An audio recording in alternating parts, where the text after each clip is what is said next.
Hi friends, it's Joan at 10 Pentacles Tarot, and today I'm going to review for you the Santa Muerte and Lenormand deck. Now, this is by Dan M. Pelletier, illustrated by Callie French.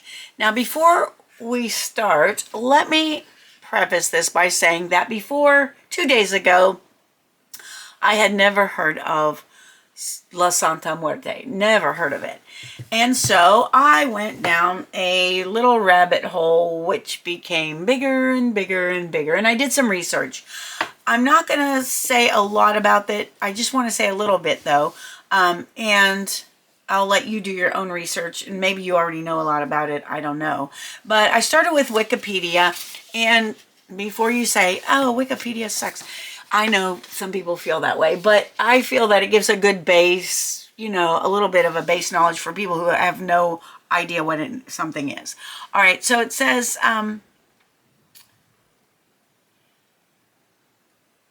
Nuestra Señora de la Santa Muerte is Spanish for Our Lady of Holy Death.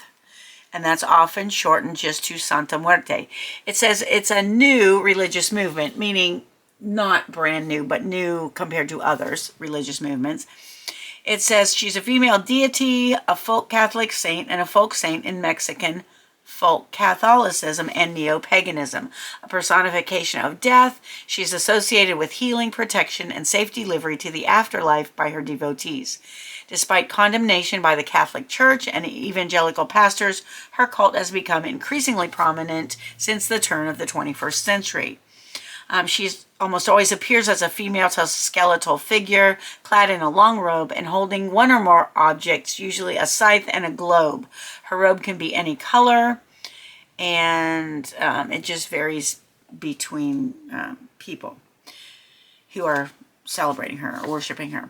Her present-day following was first reported in Mexico by American anthropologists in the 1940s and was an occult practice until the early 2000s. Most prayers and other rituals have been traditionally performed privately at home. Since the beginning of the 21st century, worship has become more public, starting in Mexico City after a believer named Enriqueta Romero founded her famous Mexico City shrine in 2001. The number of believers in Santa Muerte has grown over the past 2 decades to an estimated 12 million followers who are concentrated in Mexico, Central America, and the United States, with a smaller contingent of followers in Canada and Europe. All right, so that's just a very, very small section of this entire article, which has references at the bottom. So if you are looking to where the Wikipedia people got their info, there's a lot of references at the end that you might be interested in checking out. Okay, now, next thing. Who is Santa Muerte? I found this article. It says, if you know anything about the folk saint Santa Muerte, it might be from Breaking Bad or other popular portrayals that show drug traffickers worshiping at a shrine with a skeleton clothed in a bridal gown. As anthropologist Peter Gregors McCallick explains, sorry if I butchered the name, that's the image that Mexican popular media presented for years. But he argues, in reality, the cult of Santa Muerte is largely similar to other aspects of folk Catholicism, except more open to a wide variety of influences. Death figures have been common in Catholic iconography since the early 13th century, rising for the terrifying experiences of it must be rising from the terrifying experience of medieval European plagues. Spanish colonizers brought these images to the cultures of the lands they invaded. Santa Muerte's first documented appearance as a venerated figure in Mexico came in a 1797 Inquisition report on idolatrous practices by indigenous worshippers. Wow. Okay, so that goes on too. And this one, let me see what I just typed in. What is Santa Muerte? And then there's another big long one here that I'm not going to go into, but there's a lot of information online that you can find out about this practice and this saint. All right, so That being said, I do have a very, very good friend who actually is Mexican, and he's in Mexico right now, so I can't talk to him about this, but when he gets back, I am going to ask him what he knows about this. Maybe I'll have a part 2. I don't know. We'll see. Okay, so this set was $12.49 at Half Price Books. It's a 2022 deck. It's in a magnetic box. And what's cool, it has, look, cutout eyes. Ooh, isn't that neat? And then a male and a female figure appear in the holes. And this is, again, a Lenormand deck and by Dan M. Pelletier, illustrated by Callie French. And the sides look like this. This is regular $24.99 in the US. This is what it looks like. And I actually love the imagery on the cards. That's what I actually was attracted to. It says, La Santa Muerte, Our Lady of the Holy Death, is known for answering prayers that other saints often will not. Test your faith with the evocative art of this full-color 38-card Lenormand deck and easy-to-use guidebook. And usually Lenormand has 36 cards, but then we have 2 males and 2 females cards that you can choose which one you want to use in your reading. Okay, so again, it's magnetic, and I keep doing that because I love the sound of it. Okay, this is what it looks like on the inside, and let's look at the guidebook first. So this is a soft cover matte finish book. It looks like that on the back, and it is published by Red Feather Publishing. It's, again, 2022. And there's a preface. Now, let me just read you part of this. And if you don't want to hear any more historical type stuff, just fast forward. But I'm going to show the cards in a minute. But this is, like, really important, I think. Okay, so. Okay, it says, La Santa Muerte, Spanish for Our Lady of the Holy Death, who appears as a skeletal figure, usually in flowing gowns, can be a prickly subject. I've heard vehement accusations of cultural appropriation from Anglos leveled at other Anglos and non-Roman Catholics who venerate what some consider a Mexican Catholic folk goddess of death. Others, who may suffer from thanatophobia, also beat the drum of misunderstanding and prejudice when it comes to discussing La Santísima Muerte, the most holy death. So discussing historical facts is important to preventing disagreements. There are a few competing origin theories of Santa Muerte and no universal origin theory. One theory has her evolving from the Aztec deity, I'm not going to try to pronounce it, the goddess of death, and since Aztec culture was destroyed by the Spanish colonials and the Inquisition of their church, her worship was hidden and aspects of the Roman Catholicism and the colonial archetypes were adopted. There are references to La Santísima Muerte in 1793, and then she vanishes, only to reappear in the 1940s when she resurfaces primarily as a folk saint focused mainly on love. Okay, the second theory traces the lineage of La Flaca, the skinny girl, from the Moirai of Greece to Rome in the form of the Parcae, the Fates, and Parca Morta, Fate of Death. Parca Morta was a skeletal figure outfitted with reaping implements, an hourglass, and scales. La Parca, the Parched One, a female Grim Reaper, dates to the Plague Years. Veneration of La Parca likely was imported by Hernan Cortez and the early colonists to Mesoamerica, along with the practices of the Catholic Church. Cultural evolution may have occurred during this situation. Okay, La Flaca would have been easily recognizable by and acceptable to the natives since their heritage had been overthrown. La Parca and Mictecacihuatl, became as one not only in Mexico, but also extending into what is now considered the southwestern United States. I believe both accounts are correct. Regardless of the origin, Señora de la Noche, Our Lady of the Night, migrated across the borders of Mexico many decades ago. She traveled to the islands, around the Gulf states, and up both coasts of North America. Her following is now global. With her growth, there are necessary differences in devotional practices due to cultural, linguistic, and geographical differences. Okay, Many consider Senora de la Noche to be evil, a death goddess. That is not the entire truth. Although she is death, she directs us to celebrate life. Santísima Muerte is associated with love, healing, protection, financial well-being, justice, and an assurance of a path to the afterlife. Okay, and it goes on, and you know, again, you may think, do you know what? I just want to use these as Lenormand cards and go by the meanings in the book. I don't care about all this history, and that is fine as well. All right, so then in the book, there's a brief history of Lenormand cards, practicality of the Lenormand system, and okay, we have acorns equal clubs, hearts equals hearts, bells equals diamonds, and leaves equals spades.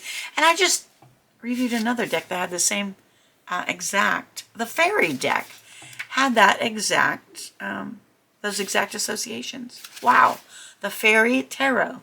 Okay, so if that means anything to you, go ahead and look at that review in the tarot deck reviews volume 1 playlist. And it talks about reading with the Lenormand system, the glossary of synonyms, and then we start with the cards. So each card has a full size, actually I think it's bigger than full size, it is, a larger than life picture of the card on one page. We have the Spanish title of the card, the number of the card, and the English title of the card as well, and then the meaning of the card. And it looks like each card gets like one page for the picture and one page for the meaning. All right, so there's that. And it goes all the way through all 38 cards. 36 cards because the 2 extra cards have the same number as their counterpart card. Then it talks about symbols, suits, and clusters. The danger cluster, the love cluster, and the career cluster, and the circle of trust. And then we have the mini tableaus, and it talks about the 3x3 spread and the little cross spread and the colors in the deck. And then there's some references at the end. Now, it doesn't talk about the grand tableau, which many tarot decks do, or not tarot, sorry, Lenormand decks do. But he explains in the introduction why that is so. All right, let's take care of the cards. There's a really nice insert. Hold on. There's a really nice insert in this box with finger holes as well. All right, and that's what the inside looks. Nice insert, finger holes. I like it. This is very sturdy and nicely made. Thank you, Red Feather Publishing. Let's look at the cards. And we have, these are medium weight cardstock. This is what the back looks like. It's not reversible. Let's take a look. Here we have... and the cards have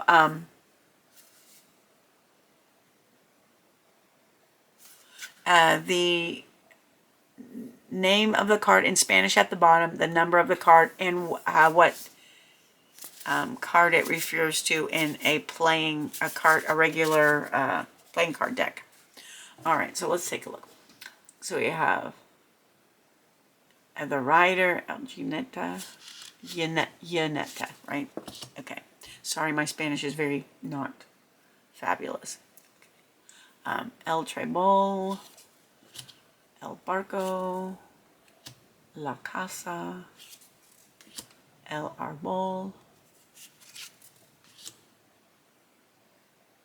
Las Nubes, La Serpiente, El Atod, I don't know. Guys, it's a coffin, sorry. El Ramo, El Perro, El Latigo, Los Bujos, owls, El Niño, El Zorro, El Oso. I love the artwork on these. Las Estrellas.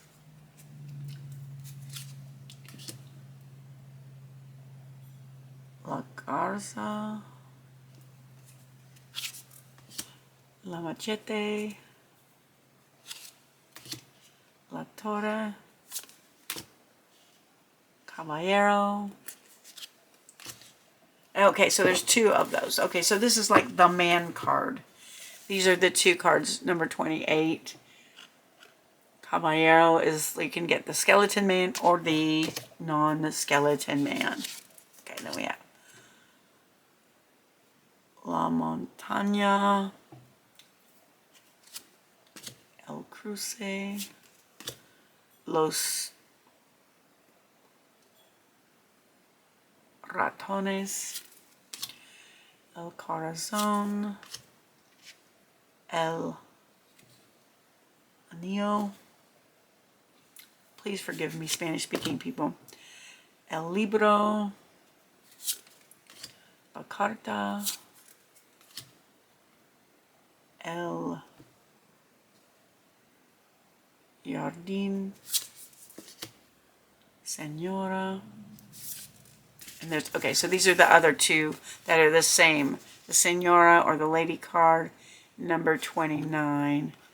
So there is, you have your choice of the, oh wait, these are both, no, this one's, well, they both kind of have skeleton faces, but this one looks like it's painted on rather than, she doesn't have a skeleton body. This one has a skeleton body.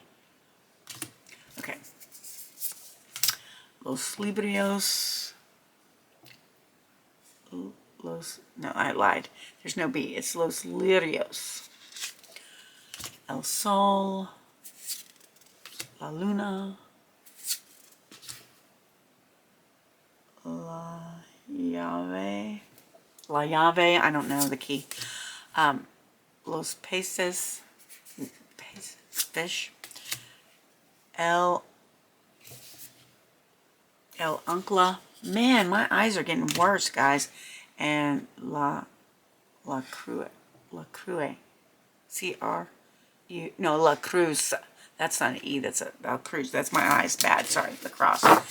All right, friends. Phew. Sorry to put you through that. That was not so great. All right. So let's see how they shuffle.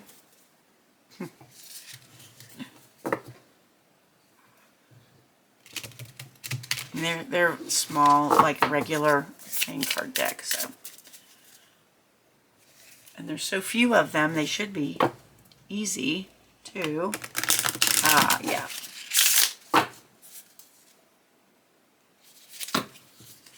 Shuffle them. They shuffle very well. Well, that was shuffler error.